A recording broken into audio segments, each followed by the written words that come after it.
Have you ever seen a man stand still in the middle of a storm, not from fear, but because he knows that mountains never bow to the wind? This is the story of that mountain and of the storm he chose to face. Red Mesa, New Mexico Territory. September 15th, 1884, 18 months after the Geronimo campaign. The desert morning was cold, dark before dawn. Somewhere in the distance, a coyote called out to the fading stars. A man ran through the darkness. Jacob Brennan moved through the pinyon juniper forest like a shadow-given form. His breath came steady, creating small clouds in the frigid air. He was tall, broad-shouldered, wearing a thick gray wool coat that marked him as a man from distant mountains. His boots struck the rocky ground with practiced silence, the kind of silence that comes from years of tracking game through wilderness. Behind him, 3 days of riding. Ahead, nothing but more distance. He vaulted over a dry creek bed, scrambled up a sandstone outcropping, and stopped. His right hand trembled slightly as he placed it against the cold rock. The tremor lasted only 3 seconds before he pressed down harder, forcing it still. He breathed deeply, once, twice, 3 times. The shaking stopped. Below him, the town of Red Mesa began to wake. Thin columns of smoke rose from morning cooking fires. The sky behind the eastern mountains turned from black to deep purple to orange gold. Jake's voice was quiet, rough with exhaustion, carrying the rolling vowels of Appalachian Kentucky. 3 days on the trail, no destination, just distance from the past. September in the mountains meant frost, but here in the desert, just heat waiting to burn. He descended the rocks and mounted his horse, a spotted Appaloosa he called Smokey. The animal nickered softly, sensing his rider's tension. Jake stroked the horse's neck once, then turned toward town. Red Mesa wasn't much, maybe 200 people. A main street of wooden buildings weathered gray by sun and wind. A saloon, a general store, a livery stable where the blacksmith was already at work, hammer ringing against anvil in the cool morning air. Jake rode slowly down the empty street, his eyes taking in everything. The way the saloon door hung crooked on its hinges, the broken window on the second floor of the boarding house, the way certain buildings leaned slightly as if tired of standing. He noticed other things too, the way people glanced at him, then quickly away. The way a group of cowboys near the water trough stopped talking when he passed, watching him with hard eyes. The way the whole town felt like a held breath. Jake tied Smokey outside Maria's general store. He stood for a moment, one hand on his saddle, listening. Inside the store, someone moved around. On the street behind him, boots scraped against wood. Somewhere a dog barked twice and fell silent. He pushed open the door. Open though. A small bell rang. The woman behind the counter was middle-aged, dark-haired, with the strong features and olive skin that spoke of Spanish heritage.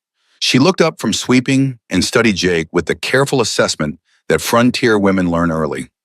Stranger, armed, tall, dangerous maybe, or maybe just dangerous looking. Good morning, you're early. Jake removed his hat, a habit his mountain-raised mother had beaten into him with a wooden spoon in scripture. Ma'am, need flour, salt, coffee beans, and ammunition for a Winchester. Maria nodded and began gathering supplies. While she worked, Jake turned to look out the front window. Across the street, near a water barrel, a woman stood alone. She was Apache. That much was clear from her buckskin dress and the way she wore her long black hair in 2 braids. She was young, maybe mid-20s, thin in a way that suggested not enough food for too long. She held a woven willow basket against her chest like a shield. As Jake watched, 3 men walk past her. They said something. Jake couldn't hear the words, but he saw the woman's shoulders tighten, saw her head drop lower. The men laughed and moved on. The woman knelt quickly, checking something in her basket. Her shawl, dark blue wool, slipped down her shoulder. For just a moment, Jake saw what she was trying to hide. A bruise, deep purple-black, the kind that comes from a man's hand gripping hard enough to hurt. That'll be $2.40. Jake pulled his attention back to Maria, paid, and gathered his supplies. But as he reached for the door, Maria spoke again, her voice lower. She's Apache, widow, keeps to herself. Jake paused, one hand on the door handle. She looked scared. Maria's expression softened slightly, the way it does when someone recognizes suffering in another. She has reason to be. Jake said nothing. He walked outside into the strengthening sunlight. The woman was still there, struggling now with a small sack of flour that had split, white powder dusting the ground. Ma'am, she jerked at the sound of his voice, spinning to face him. Her eyes went wide, pupils dilating in fear. It was an animal's reaction, the instinctive response of prey that's been hunted too long. But when she saw Jake fully, saw that he wasn't whoever she'd been expecting, her shoulders dropped slightly, still tense, still afraid, but not quite as much. You dropped this. Jake bent and picked up the flour sack, most of its contents still inside. He held it out to her. The woman's hand shook as she reached for it. Her fingers brushed his for half a second. She pulled back as if burned. Thank you. Her voice was quiet, controlled, with the faint accent of someone who'd learned English as a second language. Jake could hear exhaustion in it, and something else. The sound of someone who'd been holding themselves together through pure will for so long that the will itself was starting to crack. Didn't mean to startle you. The woman clutched the flour sack to her chest, added it to her basket. She looked at Jake once more, a quick darting glance, then turned and walked away quickly. Not running, but close. Jake stood watching her go. Something in his chest tightened. He knew that walk. He'd seen it before in his years as a firefighter back in Kentucky. The walk of someone who'd survived something terrible and knew it might come back at any moment. Mountain folk learn early. You can tell a lot about a town by how it treats the weakest among them. In this town, something was wrong here. Jake secured his supplies to Smokey's saddle. He should leave. That was the smart thing. Ride out, keep moving, stay ahead of his own past. He'd survived 18 months by not getting involved, by keeping to himself, by remembering what happened when you tried to help and failed. He untied Smokey's reins. From somewhere nearby, an alley between buildings, came the sound of raised voices. You think you can hide from me, squaw? I know you got something, and you're gonna give it to me. The woman's voice, trying to stay steady. I have nothing for you. Leave me alone. The sound of fabric tearing, a small gasp. Jake's hands stopped moving. He stood perfectly still for 3 full seconds, reins in hand, every muscle in his body tense between two choices. Walk away or don't. He'd walked away before, 18 months ago, when Thomas Blackwood burned to death in his own ranch house, while Jake saved the man's wife and children instead. The right choice, Jake still believed. But the town hadn't seen it that way. Blackwood's family hadn't seen it that way. You chose to save her first because she was pretty. That's what they'd said. You let him die. The sound of a hand striking flesh came from the alley. Jake dropped Smokey's reins. The horse, well-trained, stayed put. Jake turned and walked toward the alley, his boots striking the dusty ground in a steady rhythm that matched his heartbeat. The alley was narrow, shadowed despite the morning sun. The Apache woman was pressed against the rough wooden wall of the saloon, her basket overturned at her feet. A man had his hand around her throat, not choking but holding, controlling. 2 other men stood behind him, watching. The man in front was tall, well-built, wearing a black leather coat despite the growing heat. He had a scar running down his left cheek in the kind of eyes that enjoyed causing pain. Lady said she's got nothing for you, oh. Jake's voice cut through the alley like a cold wind. The 3 men turned. The one holding the woman, the one with the scar, let go and stepped back. He looked Jake up and down, taking in the height, the broad shoulders, the way Jake stood with his weight balanced. Ready. This ain't your business, mountain man. You don't even know her. The scarred man's eyes narrowed. Or what? You gonna stop me? Jake didn't answer. He simply stood there, hands loose at his sides, close enough to the gun on his hip that the threat was clear without being spoken. His face showed nothing. No anger, no fear, just the kind of absolute stillness that comes from a man who's been in violence before and knows exactly how it ends. The standoff lasted 15 seconds. In the growing morning heat, those 15 seconds stretched like hours. The 2 men behind the scarred man shifted, hands moving toward their own weapons. But the scarred man held up one hand, stopping them. Jake still said nothing. The scarred man spat on the ground between them, turned, and walked out of the alley. His 2 companions followed, both glancing back at Jake with expressions that promised this wasn't over. When they were gone, Jake turned to the woman. She was still pressed against the wall, arms wrapped around herself, breathing fast and shallow. Her shawl had fallen completely, revealing dark bruises on her shoulder and collarbone. Fresh ones. Recent. You hurt? She shook her head, but her hands were shaking worse than Jake's ever had. You shouldn't have done that. He'll come after you now. He's dangerous. Jake bent and picked up her overturned basket, began gathering the scattered supplies. He was already dangerous. Now he's got two problems instead of one. The woman stared at him. In the shadows of the alley, her eyes were very dark, almost black. Jake could see confusion there, and fear, but also something else. A tiny spark of something that might have been hope, or might have been the memory of hope from a long time ago. You got somewhere safe to go? Somewhere he doesn't know? I live outside town, a mile west. Then let me walk you there, make sure he doesn't follow. The woman hesitated. Every instinct probably told her not to trust any man, especially a stranger. But she looked at Jake's face, at the way he'd positioned himself between her and the alley entrance, at the way he held her basket out to her with both hands, making himself vulnerable. Why, you don't know me. You don't owe me anything. Jake's voice was simple, honest. Don't need to owe you. Just need to know it's the right thing to do. And it is. The woman took her basket. She studied Jake's face for a long moment, searching for something. Whatever she found there must have been enough, because she nodded once. All right, but we should go now, before he changes his mind. They walked out of the alley together, Jake leading. He scanned the street. The scared man and his companions had gone into the saloon. Jake could see them through the window, drinking despite the early hour, watching. He turned and gestured for the woman to follow. Stay close. We'll take the back way. They moved through Red Mesa's back streets, narrow passages between buildings where the morning shadows still clung. Jake led his horse by the reins. The woman walked beside him, keeping about 3 feet of distance, close enough for protection, but not so close as to seem trusting. After a few minutes of silent walking, Jake noticed her limping slightly. You're limping. It's nothing, just an old injury. Jake stopped, opened one of his saddlebags, and pulled out a leather canteen. Here, desert morning's dry. You need water more than I do. The woman hesitated, then took the canteen. She drank carefully, just a small sip, and handed it back. Thank you. You're not from here. No, ma'am. Kentucky. Appalachian Mountains. For the first time, something that might have been a smile touched the corner of her mouth. It disappeared almost instantly, but it had been there. Long way from mountains, long way from a lot of things. They continued walking. The town gave way to open desert, scattered with sagebrush and small juniper trees. The sun climbed higher, bringing heat that would be brutal by afternoon, but was merely warm now. After another 5 minutes, the woman spoke again. My name is Naya Broken Wing, Jake Brennan. People call me Jake. She nodded. We have to stop at Maria's store. I need supplies. But Maria charges me double, because I'm Apache. Jake's jaw tightened, the only outward sign of his anger. Wait here. He walked into the store before Naya could protest. Maria looked up, surprised to see him return.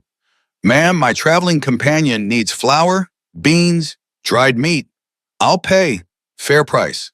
Maria glanced out the window at Nasha, then back at Jake. Her expression softened. You're a good man. She's been through much pain. I give fair price.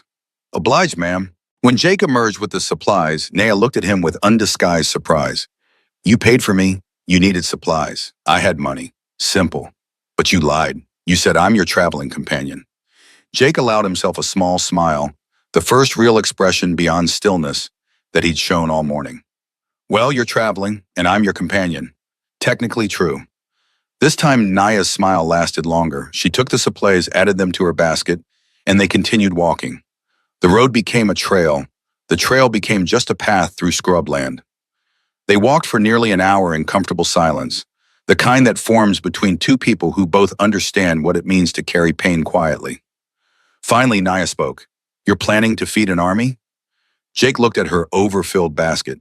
Planning to survive winter. Desert winters are cold, not like your mountains, but still cold. Mountains taught me to always prepare for the worst. Sounds like desert taught you the same. Naya nodded. My grandfather used to say, hope for rain, but carry water. Same idea. Smart man. More silence. But it felt companionable now, not awkward. The morning sun climbed higher and the temperature rose into the 70s. A hawk circled overhead, riding thermals. Why are you here? Naya asked. In New Mexico, I mean. You said you were from mountains. Jake's voice grew heavier. Distance from things I'd rather forget. Naya didn't press. She understood that instinct too well. When someone shares pain, you don't pry. After another minute, she spoke again, her voice soft. I know what it's like. To run from the past. I've been running for 2 years. From what? Naya paused, deciding whether to trust him with the truth. From the men who killed my husband. And from the truth I carry about them. Jake stopped walking and turned to face her. They killed your husband? Naya looked down at the dusty ground. May 1882. 2 years ago. He found something dangerous. Evidence. And they made sure he'd never tell. And that man back there, Garrett, he's one of them? Yes. Jake was quiet for a long moment, processing this information. Everything made more sense now. This wasn't random bullying. This was witness intimidation. Attempted murder in slow motion. Then you are not just tired of running, you're tired of being hunted. Naya looked up, surprised that he understood so quickly. Yes, Jake's voice was firm, decisive. Then maybe it's time we both stop running. They reached Naya's home just before 9 in the morning. It was a wickiup, a traditional Apache shelter made from willow branches and canvas, about 8 feet in diameter. Nearby was a small garden where squash, beans, and corn grew together in the Apache way. There was an earth and water basin and an area where herbs hung drying in the sun. Jake was genuinely impressed. You built this yourself? Naya nodded, and for the first time there was a note of pride in her voice. Apache women learned to build shelters.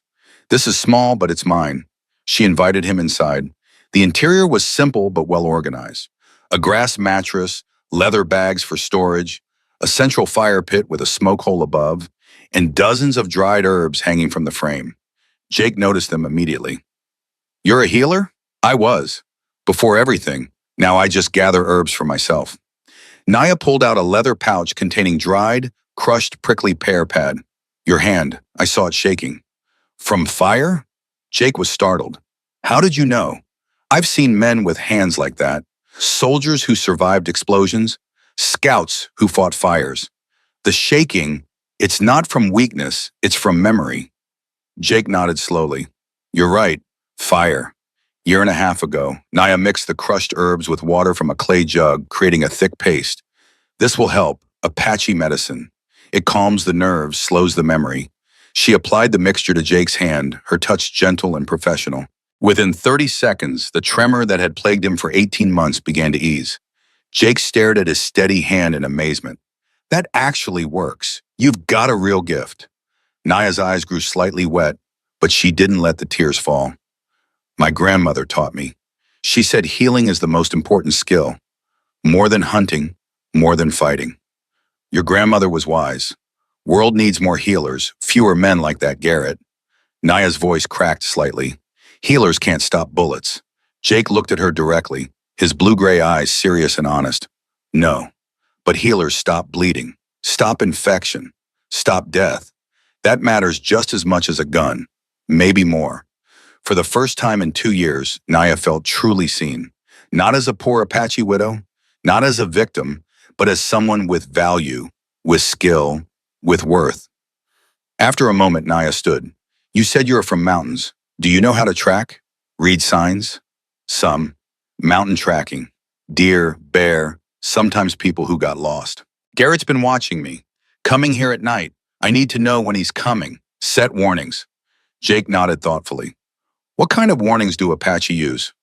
Rocks stacked in patterns, bent branches, but those only work in daylight.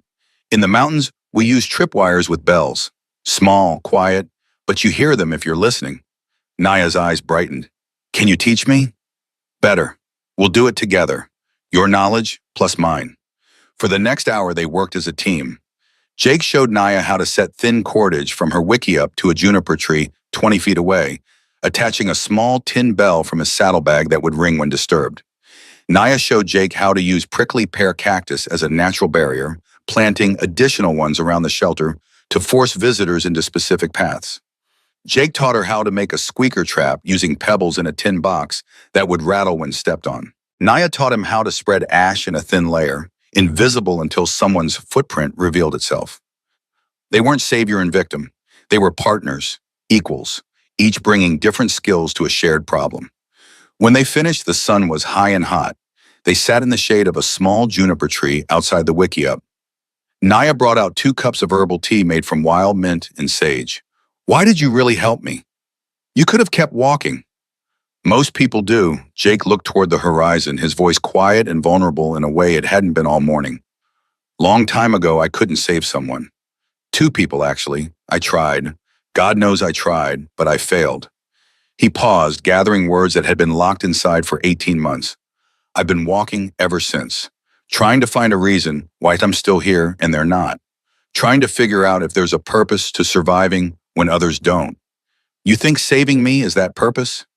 Jake turned to look at her. I think maybe every person we help is a step toward forgiving ourselves. I can't bring back the people I lost, but I can make sure I don't lose anyone else when I have the chance to stop it. Naya nodded slowly, understanding that depth of guilt. I understand. After David died, I felt guilty for surviving, for being the one left behind. Sometimes I think if I had gone with him that day, maybe I could have stopped it somehow. Maybe I could have saved him. Jake cut in, gentle but firm. Don't. Don't do that to yourself. Survivor's guilt is poison. I know. I've drunk that poison every day for 18 months. They sat in companionable quiet for 20 seconds, sipping tea, watching the desert heat shimmer in waves above the distant rocks. Two broken people, beginning to understand that maybe they didn't have to carry their burdens alone anymore. It was nearly noon when they heard the horse approaching. Both tensed. Jake's hand moved instinctively toward his rifle. But the rider who appeared wasn't Garrett or his men. It was Maria Reyes from the general store, riding side saddle on an old mare. She pulled to a stop, breathing hard. Mr. Brennan, Miss Naya, I had to warn you. What is it? Jake stood, helping Maria dismount. I was cleaning the store window. I heard Garrett and his men in the saloon. They're planning something tonight, after midnight. They're coming here. Naya's face went pale. You're sure? I'm sure. I heard Garrett say your name, and he said something about papers, documents. Jake looked at Naya. She met his eyes and gave a small nod. This was the moment, the choice point.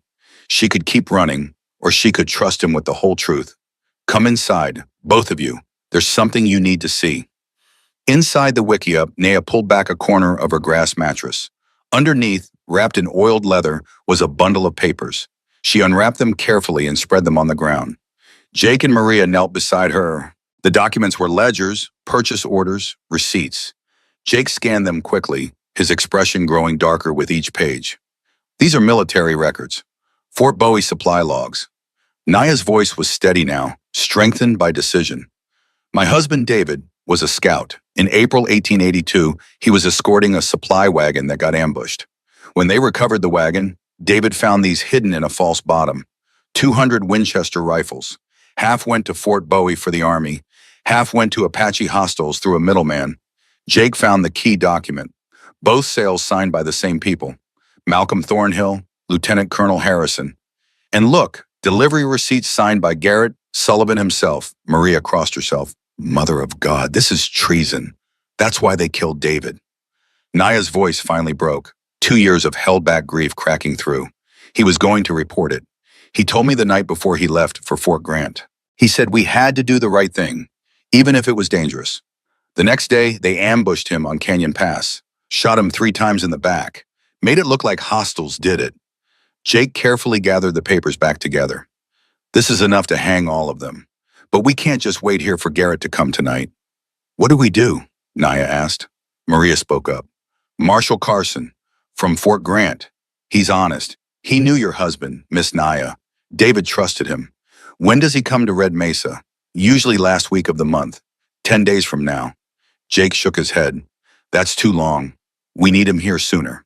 Can you send word? Maria hesitated. My brother works at Fort Grant. He could carry a message. But what would I tell him? Tell him there's evidence of corruption at Fort Bowie. Tell him it's urgent.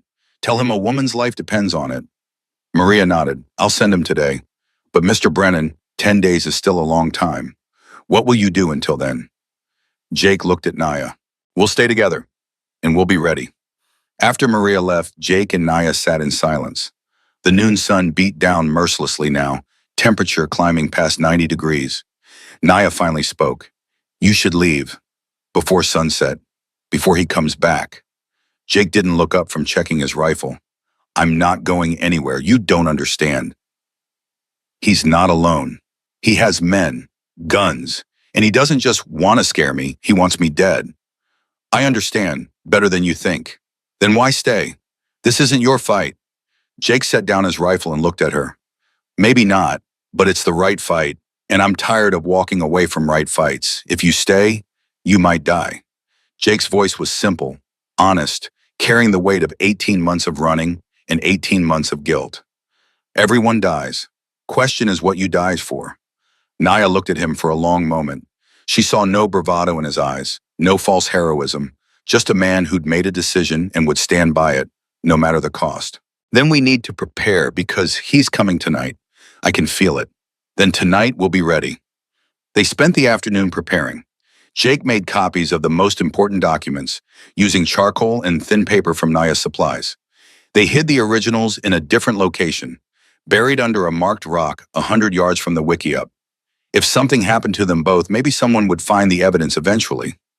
Naya prepared medicines, not just healing herbs, but also sleep-inducing plants, things that could be mixed into water or food if needed. Jake cleaned and loaded both his Winchester and his Colt revolver. 15 total rounds between them. Not much if Garrett brought 4 or 5 men. As the sun began its descent toward the western mountains, painting the desert in shades of orange and gold, they sat together outside the wiki-up one more time. Naya spoke quietly. When David died, I thought my life was over. I thought the only thing left was to survive until I couldn't survive anymore. You're the first person in 2 years who made me think maybe there's something more than just survival. Jake watched the sunset. Where I come from, we have a saying, a mountain stands because it knows when to move and when to stay still. I've been moving for 18 months, running. Maybe it's time to stand still. Naya reached out slowly and placed her hand on top of Jake's. He didn't pull away. They sat like that as the sun dropped below the horizon and the desert night began its rapid cooling. Within an hour, the temperature would drop 40 degrees. Within 3 hours, it would be cold enough to see their breath. Somewhere in the darkness, Garrett Sullivan was gathering his men. Somewhere in the darkness, violence was preparing to visit the small patch of desert. But for this moment, 2 people who'd been running from their pasts sat together in the fading light, finding in each other something they'd both thought lost forever. The possibility that tomorrow might come. The possibility that standing still might be braver than running. The possibility that sometimes the right fight is the only fight worth having. As full darkness fell and the first stars appeared in the crystalline desert sky, Jake stood and checked the warning bells one more time. Naya banked the fire low, just enough for warmth, but not enough to be seen from a distance. They didn't speak much. There wasn't much to say. Midnight was 6 hours away, and when it came, everything would change. The desert night settled cold and absolute. By 10:30, the temperature had dropped to 55 degrees. Jake sat near the low fire inside the wiki-up, systematically checking his weapons for the 3rd time. Winchester rifle, 12 rounds loaded. Colt revolver, 6 rounds. Knife on his belt, another smaller blade in his boot. Not an arsenal, but enough maybe if he was smart and lucky. Naya moved quietly around the small space, her hands busy with preparations of a different kind. She ground dried plants with a stone mortar, mixing compounds Jake didn't recognize. Her fingers worked with practiced precision, despite the slight tremor of fear that hadn't left her since Maria's warning. "What are you making?" Jake asked, watching her work. "Insurance. This one makes sleep come fast and deep. This one stops bleeding. This one," she held up a small leather pouch, "brings pain if someone tries to force himself on a woman. My grandmother taught me that one first." Jake nodded slowly. "Smart woman, your grandmother. She knew what Apache women face. She made sure I could protect myself when men couldn't be trusted to do right." The words hung in the air between them. Jake thought about the bruises on Naya's shoulders, the way she'd flinched when he first spoke to her in town. How many times had Garrett hurt her? How many times had it other men? And how many times had she survived alone because no one would stand with her? "Naya," Jake said quietly, "when they come tonight, I need you to promise me something." She looked up from her grinding, her dark eyes reflecting firelight. "What? If things go bad, if it looks like we can't win, you take those documents and you run. North to the rocks, hide until dawn, then get to Fort Grant yourself." "No." Jake started to argue, but Naya cut him off with a sharp gesture. "I've been running for 2 years, Jake. 2 years of hiding, of being afraid to sleep, of looking over my shoulder every moment. Tonight I stand. With you." That's not negotiable. They'll kill you. Maybe. Her voice was steady, resolved.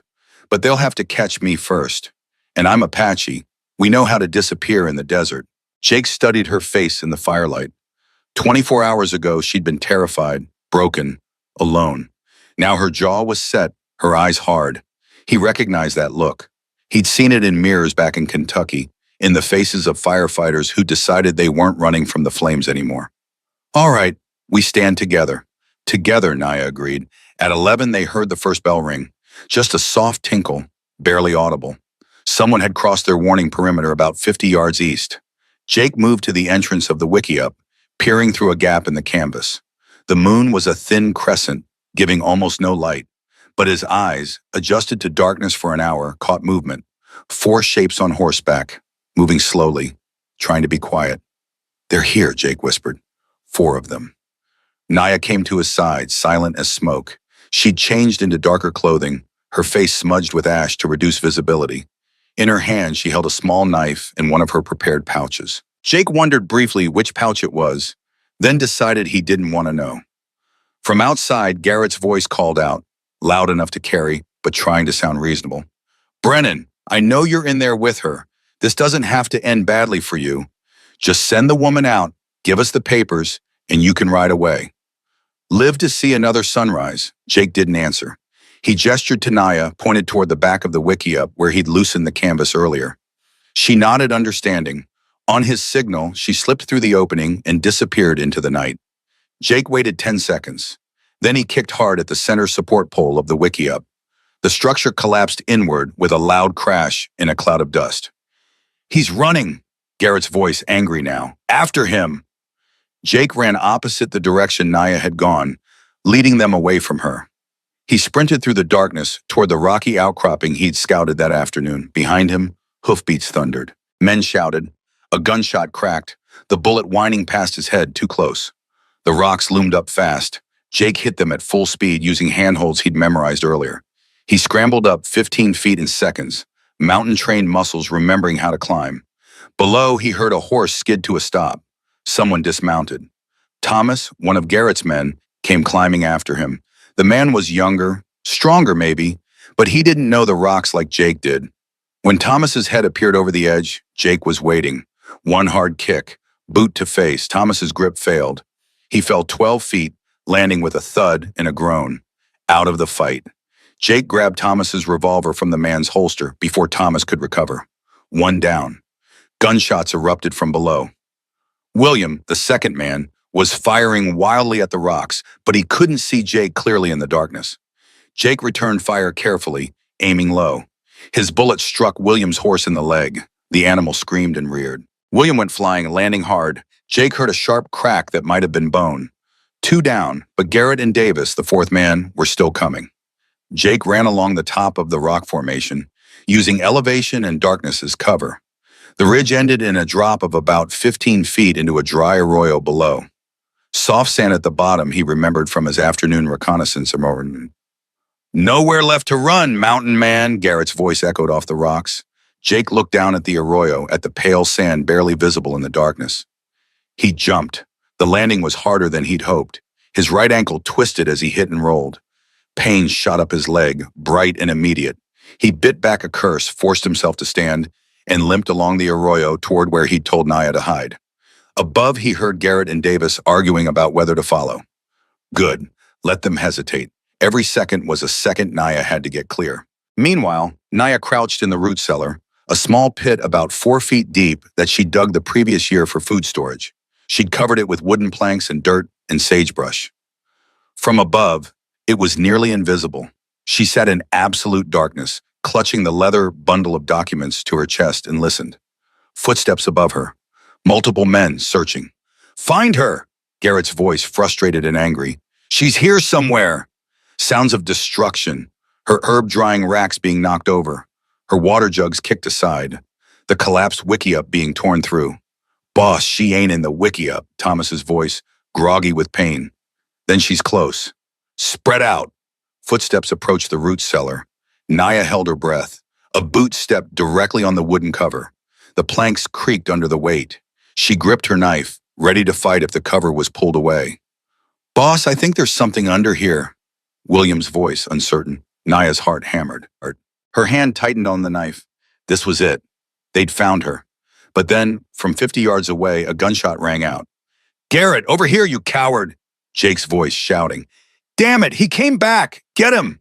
Garrett's voice moving away from the root cellar. The footsteps retreated. Naya allowed herself to breathe again, shallow and quiet. She'd been seconds from discovery. Jake had saved her without even knowing it. Jake stood near the ruins of the wickiup, using the collapsed canvas and poles as cover. He fired his Winchester toward where he could hear Garrett and Davis moving. He wasn't trying to kill them. Not yet. Just keep them at bay. Keep them focused on him and not on finding Naya. You can't hold us off forever, Garrett shouted from behind a juniper tree. Don't need forever. Just need till dawn. Then the whole town sees what you're doing out here. Jake could almost hear Garrett thinking, calculating. A public fight, witnesses, questions. The marshal was coming. Bodies would be hard to explain. The smart play would be to retreat, regroup, try again when the situation was better controlled. We're pulling back, Garrett finally called out. But this isn't over. We're just leaving? Davis sounded incredulous. For now, we'll catch them in town. Public place, make it look like an accident. The sound of horses, Garrett and Davis riding away fast, Thomas limping after them on foot, leaving his injured horse. William dragging himself upright, cursing his sprained or broken ankle, being helped onto Davis's horse. Jake waited 5 full minutes, listening to the sounds fade into the distance. Then he called out softly, Naya, they're gone. You can come out. For a moment, nothing. Then the root cellar cover shifted. Naya climbed out, still clutching the documents. In the faint starlight, Jake could see she was trembling. He limped over to her, his twisted ankle protesting every step. She saw his limp immediately. You're hurt, twisted ankle. I've had worse. Let me see. Not here, we need to move. They might come back with more men. Where?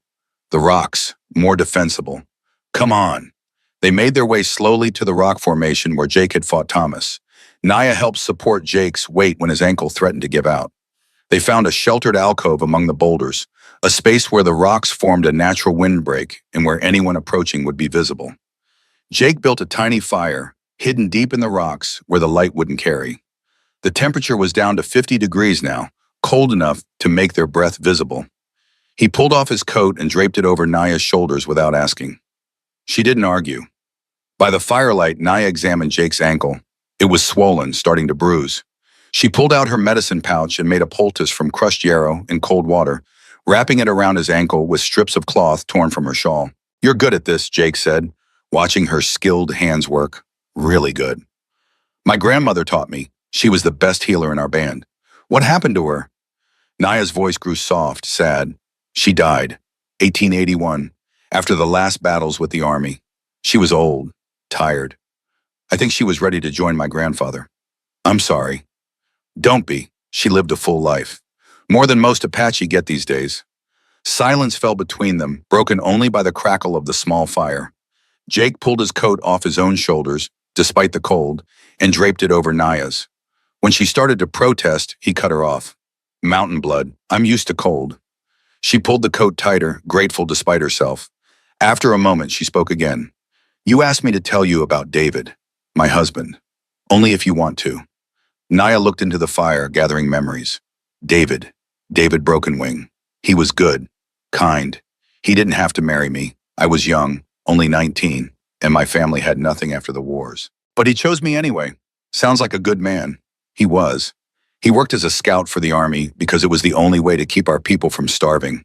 He hated it, working for the same men who killed his father. But he did it. For us.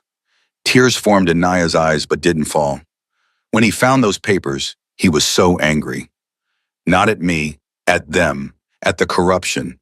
He said if we don't speak truth, who will? So he decided to report it, and they killed him for it. Jake's voice was gentle. He died doing what was right. That counts for something. Does it? Sometimes I think if he'd just stayed quiet, he'd still be here. Maybe. But would he be the man you loved? The man who chose you because it was right, not because it was easy? Naya thought about this, then nodded slowly. No, he wouldn't be. They sat in comfortable silence for a while. sharing the warmth of the fire and the coat. Finally, Naya asked the question Jake had been expecting. Your turn. Tell me about the fire. The one that made your hands shake. Jake stared into the flames for a long moment before speaking. February 1883. Ranch fire in Harlan County, Kentucky. I was a volunteer firefighter. We got the call just after midnight. The Blackwood Ranch. When we arrived, the whole main house was engulfed. He paused, seeing it again in his mind. I went in, found Mrs. Emily Blackwood and her two children in an upstairs bedroom. Got them out. But her husband, Thomas Blackwood, he was on the first floor. I went back for him. The smoke was so thick I couldn't see. I heard him calling out, found him near the kitchen. But when I tried to get him to the door, part of the roof collapsed. Beam came down between us. Naya listened, silent. I tried to move it, tried everything. But it was too heavy and the fire was too hot. I had to leave him. I barely made it out myself. He died there, trapped, burning. That's not your fault, Naya said firmly. Jake's voice was bitter. His family said it was. They said I chose to save Emily first because she was pretty. They said I should have tried harder to save Thomas. They brought charges, negligent homicide. But you saved 3 people, including 2 children. Doesn't matter. The law needed someone to blame. The Blackwoods were rich, influential. I was just a volunteer. So they made me the villain, and you ran. Jake nodded. I ran. For 18 months I've been running, working odd jobs, staying ahead of the law, never staying anywhere long enough to put down roots. Until now. Until now. The fire burned lower, the cold deepened. Somewhere in the distance, a coyote howled. Naya shifted closer to Jake, not for romance, but for warmth and comfort. He put his arm around her shoulders and she leaned against him. When David died, Naya said quietly, I thought my life was over. I thought the only thing left was to survive until I couldn't survive anymore. You're the first person in 2 years who made me think maybe there's something more than just survival. Jake looked up at the stars, brilliant in the clear desert night. Where I come from, we have a saying, a mountain stands because it knows when to move and when to stay still. I've been moving for 18 months, running. Maybe it's time to stand still. Naya reached out and placed her hand on top of Jake's. He didn't pull away. They sat like that as the fire died to embers and the night grew even colder. Dawn came slowly, the sky lightening from black to gray to pale blue. They dozed fitfully through the remaining hours, taking turns keeping watch. Nothing had disturbed them except the wind and the night creatures. As the sun rose, painting the desert in shades of gold and orange, they made their way back to the ruins of the Wickiup. Everything was destroyed. Naya's herbs scattered, her water jugs broken, her carefully built home torn apart by angry men. She stood looking at the wreckage, her face unreadable. Jake waited, giving her space to process. Finally, she spoke. We can't stay here. He'll come back. No, Jake agreed. We need somewhere more defensible. You mentioned an old homestead? 2 miles west. It's been abandoned for years. The previous owner died. Town thinks it's cursed. Cursed works for us. Means no one will bother us there. They gathered what supplies they could salvage and started walking. Jake's ankle was better after Naya's treatment and a night's rest, but he still limped slightly. The morning air was crisp and clean, smelling of sage and juniper. The homestead came into view after about an hour of walking. It was a single-room structure, maybe 20 feet by 15 feet, built from stone and adobe. The roof was partially collapsed on one corner. The wooden door hung by one hinge. Windows were broken, but the shutters were intact. There was an old corral with a broken fence and, most importantly, a well. Jake tested the well first, dropping a stone and listening for the splash. Water's still good. This'll work, he said, examining the stone walls. Walls are solid. We can fix the roof, fortify the door. You want to stay here? Naya asked. Not just hide? Hide's not going to work forever. We need a plan. A real one. They spent the rest of the morning making the homestead livable. Jake used fallen timber to shore up the sagging corner of the roof. Naya swept out years of accumulated dust and debris. They found an old table with one broken leg, which Jake repaired. They found a bed frame without a mattress, so Naya stuffed the salvaged canvas from her Wickiup with dried grass to make a pallet. By noon, the place was habitable. Not comfortable, but livable. They sat on the ground outside, eating dried meat and hardtack from Jake's supplies, and examined the documents again by daylight. Jake studied the ledgers carefully. These are dated April through June 1882. Purchase orders for 200 Winchester Model 1873 rifles. Then look, 2 sets of receipts. 100 rifles to Fort Bowie, signed by Lieutenant Colonel Harrison. 100 rifles to someone named J. Garcia. That's a code name, Naya explained, for an Apache middleman, someone who could move weapons to the hostile bands without drawing attention. And the payment records. Jake found another page. Thornhill received $8,000. Harrison got $10,000. Garrett was paid $2,000 as courier. That's why David had to die. He could prove they were arming both sides of the war. This is enough to hang them all, Jake said. But we need to get it to someone who'll act on it. Someone they can't bribe or threaten. Marshal Carson, Naya said. He comes from Fort Grant once a month. He's honest. David trusted him. When's he due? Usually last week of the month. About 10 days from now. Jake shook his head. Too long. Garrett will find us before then. We need Carson here sooner. How? I can't ride to Fort Grant myself. Garrett's men watch the roads. We need someone in town to send word. Someone Garrett doesn't suspect. Who? Everyone's afraid of him. Not everyone, Jake thought for a moment. There's always someone with a grudge. Someone he hurt. We just need to find them. Naya's eyes widened suddenly. Wait. There was a woman. Eleanor Sullivan. His wife. No, ex-wife now. They divorced this summer. Why'd they divorce? He beat her. For years. Everyone knew, but no one did anything. Finally, she had enough. The judge gave her custody of their daughter, but only 6 days a week. Garrett gets Sundays. Where does she live? In town. Small house on the north side, but she's terrified of him. I don't know if she'll help. She might, Jake said slowly, if we offer her something she wants. What? Freedom. Real freedom. If we can prove Garrett's a criminal, murder, treason, he'll hang, and she'll get full custody. No more Sundays with a man who beats her. Naya nodded slowly, seeing the logic. But how do we contact her without Garrett knowing? I'll go. Tonight. After dark. Jake, that's too dangerous. He smiled slightly.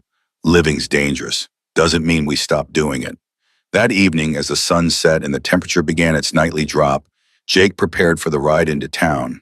He checked his weapons, changed into darker clothing, and memorized Naya's description of Eleanor Sullivan's house.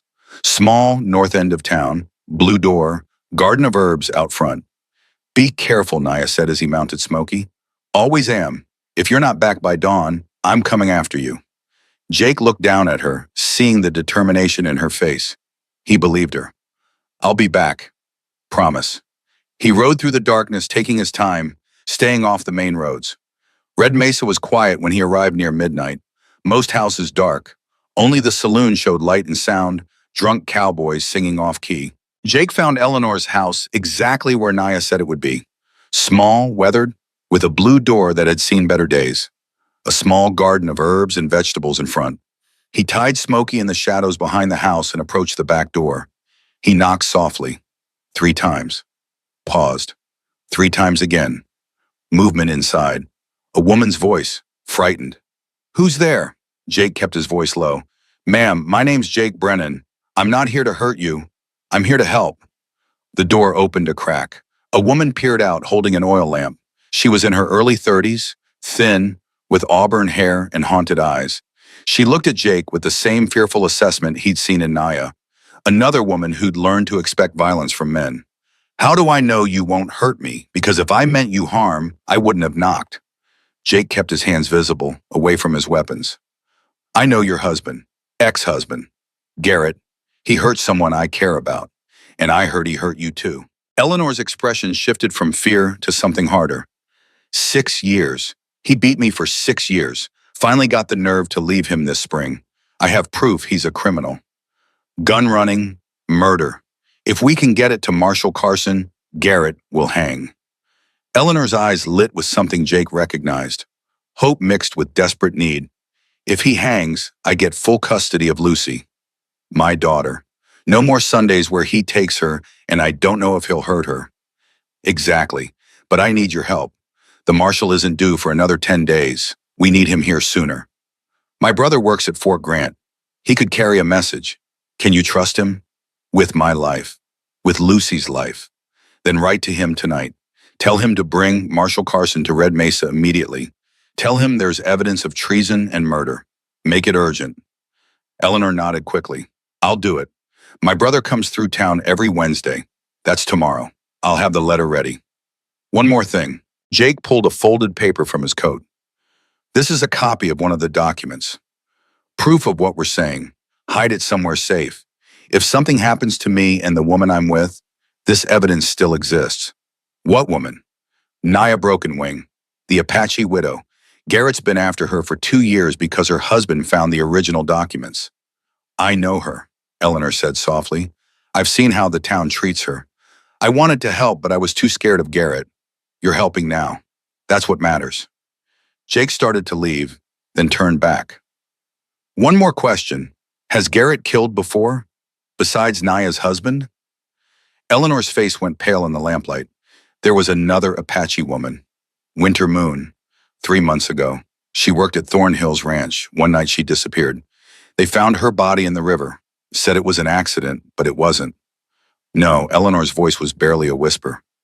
I saw Garrett come home that night. His clothes were wet. He had scratches on his face. And he was burning something in the yard. I think it was her clothes. Did you tell anyone? Who would believe me?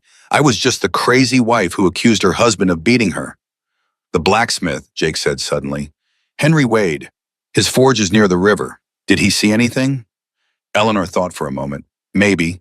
He works late sometimes. If anyone saw, it would be him. Jake filed that information away. Thank you for trusting me, for helping. Thank you, Eleanor said, for giving me hope that this nightmare might finally end. Jake rode back to the homestead as dawn approached. He found Naya waiting outside, wrapped in his coat, watching the eastern horizon. You came back, she said simply. Said I would. Did she agree to help? She did. Her brother will carry a message to Fort Grant tomorrow. Marshall should be here in 3 or 4 days instead of 10. That's still a long time. Jake dismounted, wincing as his ankle protested. Yes, which means we need to be ready for anything. Over the next 3 days, they prepared. Jake reinforced the homestead door with additional timber. They stacked rocks near the windows to use as cover if shooting started. Naya made more medicines, including several that could incapacitate without killing. They practiced scenarios. If men came from the east, if men came at night, if men came with torches trying to burn them out. They also talked.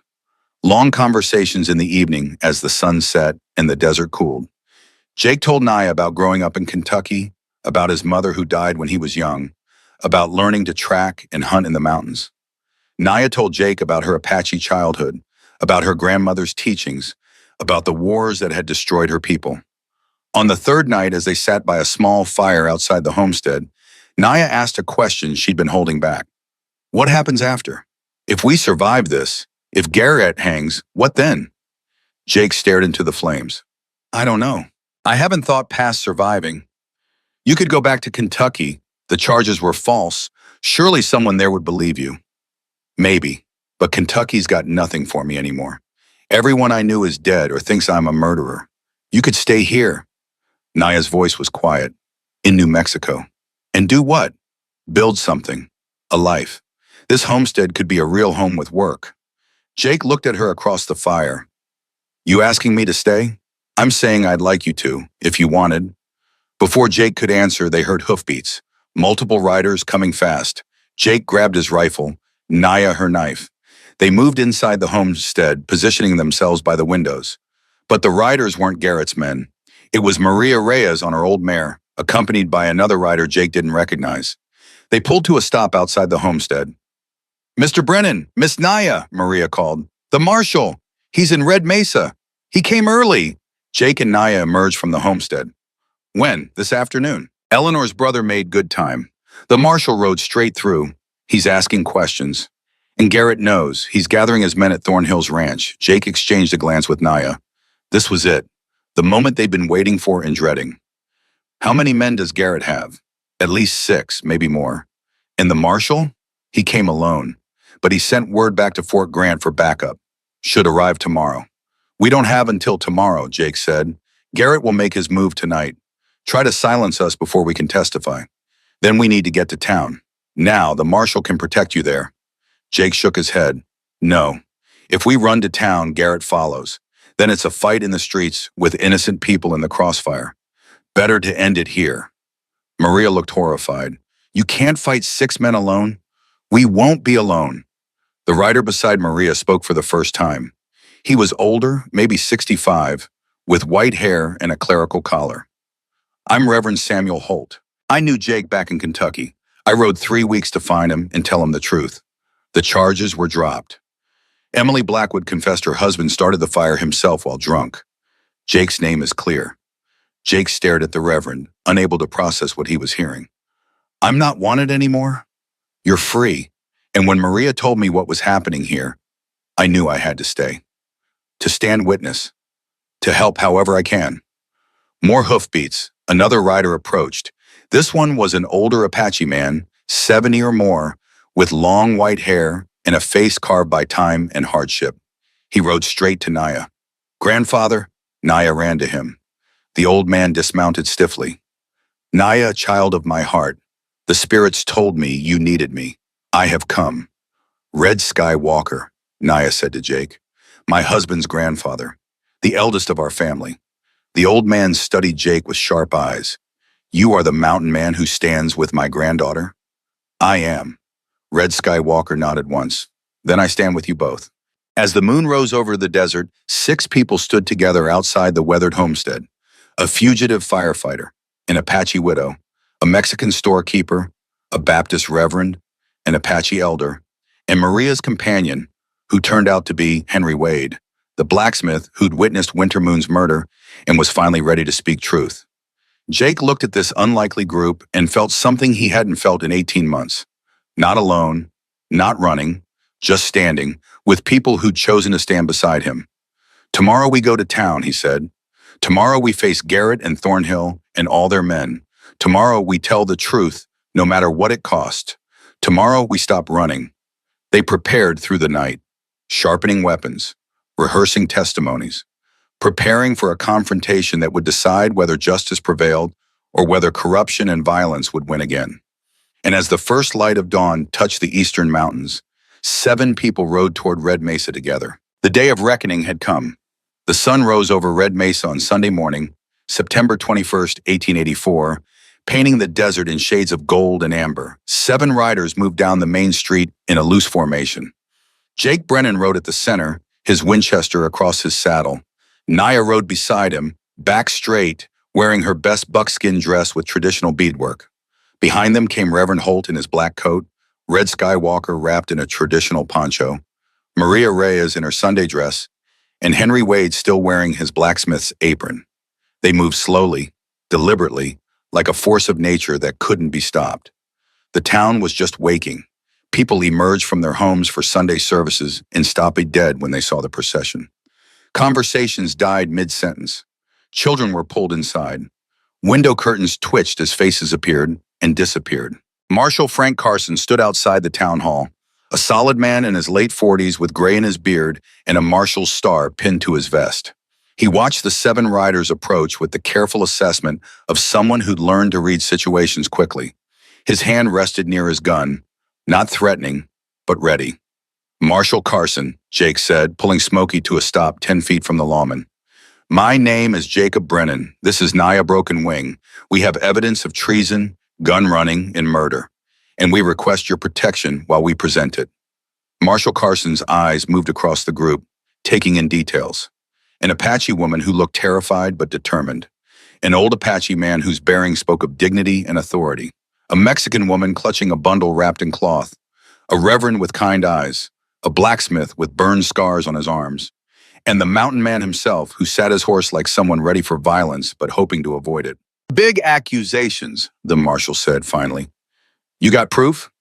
We do, Naya spoke up, her voice clear despite the fear Jake could see in the tightness around her eyes. Documents, ledgers, and witnesses. Where's this evidence? Here. Maria stepped forward and handed the marshal the cloth bundle. Inside were the copied documents Naya and Jake had prepared. Marshal Carson unwrapped the bundle and began reading.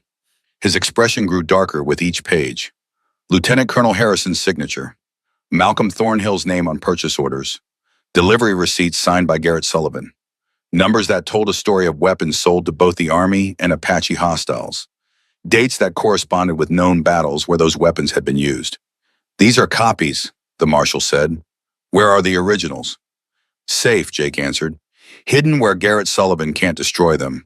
We'll produce them when you're ready to make arrests. The marshal looked up from the documents. If this is real, if these signatures are genuine, we're talking about hanging offenses for some powerful men. It's real, Reverend Holt said, stepping forward. Marshal, I'm Samuel Holt, minister from Harlan County, Kentucky. I don't know anything about these gun sales, but I can tell you that Jake Brennan is a man of honor. The charges against him back home were false. Mrs. Blackwood has confessed her husband started the fire that killed him while drunk. Jake saved 3 lives that night. He's no criminal.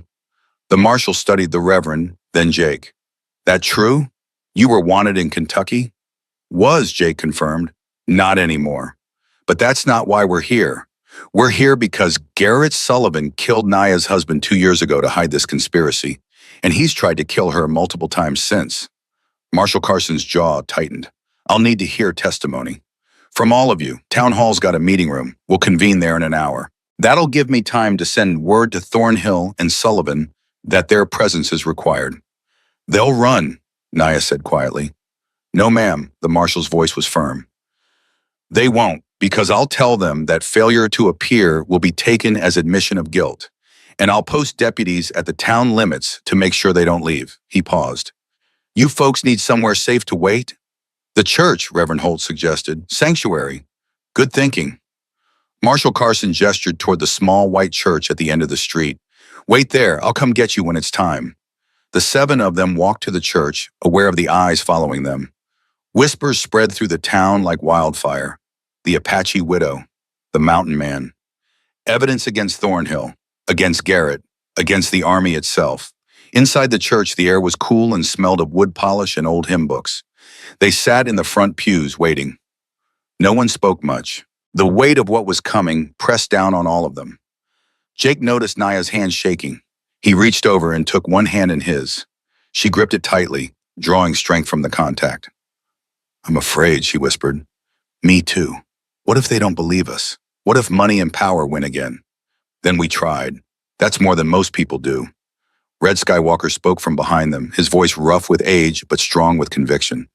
My granddaughter, you carry the voice of the dead. David speaks through you. Winter Moon speaks through you. All those killed by these evil men. They speak through you. The truth has power. Trust it. Naya nodded, tears sliding down her cheeks. She didn't wipe them away. The hour passed slowly. Through the church windows, they could see activity in the street, men gathering, horses being tied, the crowd growing. Finally, Marshal Carson appeared at the church door. It's time. They filed out of the church and crossed the street to the town hall. A crowd had gathered, maybe 100 people. Red Mesa's entire population seemed to have turned out. They parted silently to let Jake and his companions through. Inside the meeting room, chairs had been arranged in rows facing a raised platform where the marshal stood. To his right sat Malcolm Thornhill, looking 10 years older than he probably was, his face gray with fear and too much whiskey. To his left stood Garrett Sullivan with his black coat and scarred face, flanked by 3 of his men. Thomas and William were there, both still showing injuries from their fight with Jake 3 nights ago. Jake and Naya took seats in the front row. Their supporters sat behind them. The rest of the room filled with townspeople, cramming in until people stood against the walls. Marshal Carson brought down a wooden gavel. Order. This is an official inquiry into allegations of treason, corruption, and murder. We'll hear testimony from the accusers, then from the accused. Everyone will have their say. Then I'll make my determination. He turned to Naya. Mrs. Brokenwing, you're the primary witness. Please come forward. Naya stood, her legs shaking. Jake wanted to go with her, but this was her moment. She had to do this alone. She walked to the platform and turned to face the crowd. Her voice started quiet, so quiet some people in back couldn't hear. The marshal gestured for her to speak louder. She swallowed and tried again. My name is Naya Brokenwing. I am Apache, Chiricahua Band. My husband was David Brokenwing, scout for the United States Army. In April 1882, he discovered documents hidden in a supply wagon. These documents, she held up the papers. They show that Malcolm Thornhill sold 200 rifles, 100 to Fort Bowie for the Army, 100 to Apache hostiles through a middleman. Lieutenant Colonel Harrison at Fort Bowie signed for the Army purchase. Garrett Sullivan personally delivered both shipments and signed the receipts. The crowd erupted into shocked murmurs. Marshal Carson banged his gavel. Order, Naya continued, her voice growing stronger. My husband knew this was wrong. He told me he would report it to authorities at Fort Grant. On May 13th, 1882, he rode to Fort Grant with these documents. He never arrived. His body was found the next day at Canyon Pass, shot 3 times in the back. The Army said hostile Apache killed him. But I knew better. Why, the marshal asked. Why did you know better? Because the bullets that killed him were from a Colt 45. And because Garrett Sullivan came to my home 2 days after David's death, asking for papers David had stolen. Papers about Fort Bowie. I told him I didn't know what he meant, but I did know. I had hidden them. Where? In a hole under my bed. Naya's voice was steady now, certain. And I've kept them hidden for 2 years while Garrett hunted me. He threatened me. He beat me. She pulled down her shawl, revealing the bruises that were just beginning to yellow with healing. 3 nights ago, he and his men attacked me and Jake, trying to kill us and take the papers. That's a lie, Garrett shouted, surging to his feet. She's making this up. She's a squaw trying to get revenge because her husband died in combat. Sit down, Marshal Carson ordered. You'll get your turn. I won't sit here and listen to lies from a woman who spreads her legs for any man who will have her. The room went dead silent. Jake's hand moved to his gun, but Reverend Holt grabbed his arm. Not yet. Let justice work. Marshal Carson's face went hard as stone. Mr. Sullivan, if you speak again before I give you permission, I will hold you in contempt. Sit down. Garrett sat, but his face was red with rage. Mrs. Brokenwing, please continue. Naya looked directly at Garrett, and when she spoke, her voice carried the weight of 2 years of fear and suffering, and finally the courage to speak truth. He killed my husband. I cannot prove it in a court, but I know it, and I know he killed another woman. Winter Moon, an Apache woman who worked at Thornhill's ranch 3 months ago, her body was found in the river. They said it was an accident. Marshal Carson made a note. I'll need to investigate that claim. Do you have evidence? I have a witness. Naya turned and gestured to Henry Wade. Henry stood slowly. Henry Wade, blacksmith, the marshal said. What do you know about Winter Moon's death? Henry's voice was rough with shame. I saw it the night of August 15th. I was working late at my forge near the river. About midnight, I heard a woman scream. I looked out and saw Garrett Sullivan dragging a woman toward the water. She was fighting him. He pushed her under, held her there. When she stopped moving, he let go and walked away. Why didn't you report this? Henry's voice broke. Because I was afraid. Garrett's a dangerous man, and no one cares about a dead Apache woman. I care, Marshal Carson said quietly, and the law cares. He turned to another witness. Reverend Holt, you said you have information about Jake Brennan's past? Reverend Holt stood and approached the platform. Marshal, I was present the night of the Blackwood Ranch fire in February 1883. I saw Jake Brennan run into that burning building 3 times. He pulled out Emily Blackwood and her 2 children. He tried for Thomas Blackwood, but the roof collapsed before he could reach him. Thomas Blackwood was drunk that night. He'd been drinking heavily for months. His wife finally admitted just last month that Thomas started the fire himself by knocking over an oil lamp. Jake Brennan is a hero, not a criminal. The marshal made more notes. I'll wire Kentucky to confirm this. But if it's true, Mr. Brennan, you're a free man. Jake nodded but said nothing. This wasn't about him. Marshal Carson looked at the documents again. These ledgers, if they're genuine, show systematic corruption and treason. Mr. Thornhill, you're named throughout these records. What do you have to say? Malcolm Thornhill stood slowly. He looked like a man who'd aged a decade in an hour. His hands shook. When he spoke, his voice was barely audible. It's true. All of it. The room exploded. Marshal Carson banged his gavel repeatedly. Order! Order in this courtroom. When silence finally fell, Thornhill continued. I was approached by Lieutenant Colonel Harrison in 1881. He had a proposition. The Army needed rifles but had limited budget. If I could acquire rifles and sell them both to the Army and to Apache buyers, we could all profit. I was in debt. My ranch was failing. I agreed. You sold weapons to people fighting the United States Army, the marshal said. That's treason. I know. Thornhill's voice was dead, emotionless. I told myself it was just business, that both sides would get weapons eventually anyway. But I knew it was wrong, and when David Brokenwing found the records, when I realized people would die to keep this secret, I wanted to stop, but I was too afraid. Too weak. He turned to face Naya directly. I'm sorry, your husband was a good man. He didn't deserve what happened to him. Neither did you. Garrett stood again, his chair scraping loudly. Don't you dare apologize to her. We had a deal. We all made money. You can't just confess and save yourself. So you admit it too? Marshall Carson asked. Garrett realized his mistake but couldn't back down now. His face twisted with rage. Yes, I admit it. I delivered those rifles. I got paid.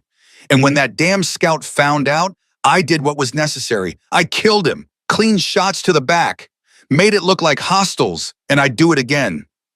The room erupted again. Multiple people shouted. Women gasped. Men stood. Marshall Carson's deputies moved forward, hands on their weapons. Garrett's hand went to his gun. You think I'm going down alone? You think I'll hang while you people judge me? I was a soldier. I served my country. And if I have to die, I'm taking that lying Apache bitch with me. He drew his Colt with shocking speed, aimed at Naya. Jake moved faster. He launched himself from his seat, covering the 10 feet between him and the platform in 3 strides. He crashed into Naya, knocking her aside just as Garrett fired. The bullet meant for Naya's heart took Jake in the left shoulder instead. The impact spun him around. He hit the floor hard. Marshall Carson drew his own weapon and fired in one smooth motion. His bullet struck Garrett's hand, sending the Colt flying. Garrett howled in pain and dropped to his knees. 2 deputies rushed forward, one grabbing Garrett, the other kicking his gun away. A 3rd deputy moved to restrain Thornhill, though the older man made no attempt to resist. Naya scrambled to Jake, who lay on the floor bleeding. She pressed her hands to the wound, trying to stop the flow. Jake, no, stay with me. Jake's face was pale, but he managed a weak smile. Told you I'd stand with you. You're an idiot. Tears streamed down Naya's face. A brave, stupid, wonderful idiot. Someone get the doctor! Marshall Carson shouted. Now! Mariah and Eleanor Sullivan, who'd been sitting in the back, rushed forward with cloths. Between them and Naya's knowledge of herbs and pressure points, they managed to slow the bleeding. The doctor arrived 5 minutes later, a portly man who took one look at the wound and ordered Jake carried to his office immediately. Henry Wade and 2 other townsmen carefully lifted Jake and carried him out. Naya walked beside them, never letting go of Jake's hand. The doctor's office was small but clean. They laid Jake on an examination table. The doctor cut away Jake's shirt and examined the wound. Bullet went clean through, missed the bone, missed the major vessels. He's lucky. He'll live. Naya sagged with relief. The doctor cleaned and stitched the wound while Naya held Jake's other hand. Jake didn't make a sound, though his jaw clenched tight with pain. When it was done, the doctor bandaged the shoulder and gave Naya a bottle of laudanum for pain. Keep the wound clean, change the dressing twice a day, and keep him still for at least a week. No riding, no heavy lifting, no heroics. I'll make sure, Naya promised. Back at the town hall, Marshall Carson was restoring order. Garrett Sullivan and Malcolm Thornhill were both in chains. The marshal addressed the crowd. Based on testimony heard today and evidence presented, I'm placing Garrett Sullivan under arrest for 2 counts of murder, conspiracy to commit treason, and attempted murder. Malcolm Thornhill is under arrest for conspiracy to commit treason and accessory to murder. Both men will be transported to the territorial prison in Santa Fe to await trial. He looked at the crowd. I'm also sending a full report to the military command at Fort Grant regarding Lieutenant Colonel Harrison's involvement. That investigation will be handled by the Army, one of the townspeople shouted from the back. What about the Apache woman? Is she free? Mrs. Broken Wing is a victim and a witness, not a criminal, the marshal said firmly. Anyone who suggests otherwise will answer to me. Another voice. And the mountain man? Jake Brennan's record in Kentucky has been cleared. He's also a victim and a witness. And the marshal added with a hint of a smile, one hell of a brave man. The crowd murmured agreement. Some even applauded. Eleanor Sullivan stood up from her seat. Marshal, I have something to add. She walked to the front, her daughter Lucy holding her hand tightly. I was married to Garrett Sullivan for 6 years. He beat me regularly. I have scars to prove it. She rolled up her sleeve, revealing old scars alongside fresher bruises. I left him this summer, but the judge gave him partial custody of our daughter.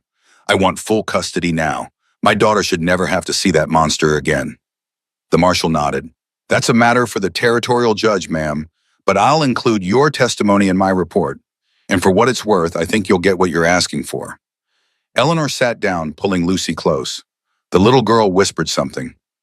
Eleanor smiled and kissed her daughter's head. Marshal Carson dismissed the crowd. The trial would happen in Santa Fe in about 3 months. Until then, Garrett and Thornhill would remain imprisoned. Justice, slow but certain, was finally coming. Over the next few days, Red Mesa transformed. The conspiracy that had poisoned the town was exposed and cut out like a cancer. Lieutenant Colonel Harrison was arrested at Fort Grant and court-martialed. His trial would be military, closed to civilians, but everyone knew he'd be dishonorably discharged at minimum, possibly face a firing squad. Jake recovered slowly at the doctor's office, with Naya rarely leaving his side. She changed his dressings, gave him medicine, and when the doctor wasn't looking, added her own herbal remedies that seemed to speed the healing. After a week, Jake was allowed to move to the homestead with strict instructions to rest. Maria organized townswomen to help repair and improve the homestead. Within 2 weeks, it had a new roof, repaired windows, and even a small porch. Red Skywalker helped rebuild the corral. Henry Wade made new hinges and a proper lock for the door. Reverend Holt organized a collection that provided Jake and Naya with supplies to last through winter. The town that had turned its back on Naya for 2 years was trying to make amends. One evening in mid-October, about 3 weeks after the confrontation, Jake and Naya sat on their new porch watching the sunset. Jake's arm was in a sling, but the wound was healing cleanly. Naya sat close beside him, her hand resting on his knee. "I've been thinking," Jake said, "about what comes next." Naya waited, saying nothing. Reverend Holt said I should go back to Kentucky, clear my name officially. Maybe reconnect with old friends. Naya's hand tightened on his knee, but her voice stayed neutral. "Is that what you want?" "No, what I want is to stay here. With you, if you'll have me." Naya turned to look at him, her dark eyes searching his face. "Jake, you know I'm pregnant. David's child. I've known for a few weeks, but was afraid to tell you." Jake wasn't surprised. He'd noticed small changes. The way she avoided certain foods. The slight rounding of her belly. "How long?" "About 3 months. I'll give birth in April." Jake took her hand in his. "That doesn't change anything. If you'll let me, I want to be here. For you. For the child. I want to be a father to David's baby. Honor his memory by raising his child right." Tears spilled down Naya's cheeks. "You'd do that? Raise another man's child?" "David was a good man who died doing right. His child deserves a good life. And you," Jake cupped her face gently, "you deserve someone who will stand by you. Not just when it's easy, but always." Naya leaned into his touch. "I love you, Jake Brennan. I didn't think I'd ever love again after David. But I do. I love you too. Have since the first moment I saw you trying to be invisible in that street, trying to survive alone. You're the bravest person I've ever known." They kissed as the sun set, painting the desert in shades of red and gold. In December, they married in a small ceremony at the church. Reverend Holt officiated. Maria and Eleanor stood as witnesses. Red Skywalker performed an Apache blessing. Half the town attended, bringing gifts and food. On April 3rd, 1885, Naya gave birth to a healthy baby girl. They named her Sarah Naya Brennan. Sarah for Jake's mother, Naya for her Apache heritage. Brennan because Jake legally adopted her the day she was born. Jake held his daughter, this tiny life that represented hope and healing, and wept with joy. Over the next years, the homestead became a true home. They added rooms as their family grew. Sarah was joined by 2 more children, both Jake and Naya's biological children. A son named David in 1887, another daughter named Grace in 1889, and finally another son named Thomas in 1801, named for the man Jake couldn't save but had finally forgiven himself for losing. Jake worked as a ranch hand for neighboring spreads, earning respect for his horsemanship and mountain skills. Naya became the town's unofficial healer, the person people came to for medicines and treatment. Her knowledge saved countless lives over the years. Eleanor Sullivan got a full custody of Lucy and eventually remarried, a kind merchant from Santa Fe who treated both her and Lucy with the respect they deserved. Maria's store prospered, becoming the social heart of Red Mesa. Henry Wade never quite forgave himself for his silence about Winter Moon's death, but he did his penance through decades of quiet good works. Red Skywalker lived to see his great-great-grandchildren born. He died peacefully in 1895 at age 81, surrounded by family. Reverend Holt stayed in Red Mesa, his small church growing as the town grew. He baptized all four of Jake and Naya's children. Garrett Sullivan was hanged in Santa Fe on January 15th, 1885. His last words were curses. No one from Red Mesa attended the execution. Malcolm Thornhill died in prison in 1887. His ranch was sold to pay restitution to the families of Apache victims. Lieutenant Colonel Harrison was dishonorably discharged and served 15 years in military prison. But this isn't a story about revenge or punishment. It's a story about healing and hope, and the family that grew from two broken people who chose to stand still instead of running. Sarah Naya Brennan grew up strong and smart. Her father Jake taught her to track and shoot. Her mother Naya taught her Apache healing arts. In 1905, at age 20, Sarah became the first Apache woman to attend medical school, graduating from the University of New Mexico in 1909. She returned to New Mexico and spent 40 years as a doctor, treating both white settlers and Apache people without distinction. David Brennan became a teacher, founding a school that educated both white and Apache children together, one of the first integrated schools in the territory. Grace Brennan married a lawyer and became active in women's suffrage, living to see women get the vote in 1920. Thomas Brennan became a forest ranger, protecting the wilderness his father had loved. Jake and Naya lived in the homestead until their deaths. Jake died in 1919 at age 68, his hand held by Naya, surrounded by children and grandchildren. His last words were, "I stood still long enough. Time to see what's next." Naya lived another year, dying in 1920 at age 62. She was buried next to Jake, and next to them both, they'd placed a marker for David Brokenwing, bringing him home in the only way they could. On warm evenings, if you visit that old homestead outside Red Mesa, local people say you can still feel the presence of two souls who found each other in the darkness and built a light that lasted generations. The homestead still stands, preserved now as a historical site. A plaque by the door reads, "Here lived Jacob Brennan and Naya Broken Wing Brennan. Here they raised 4 children.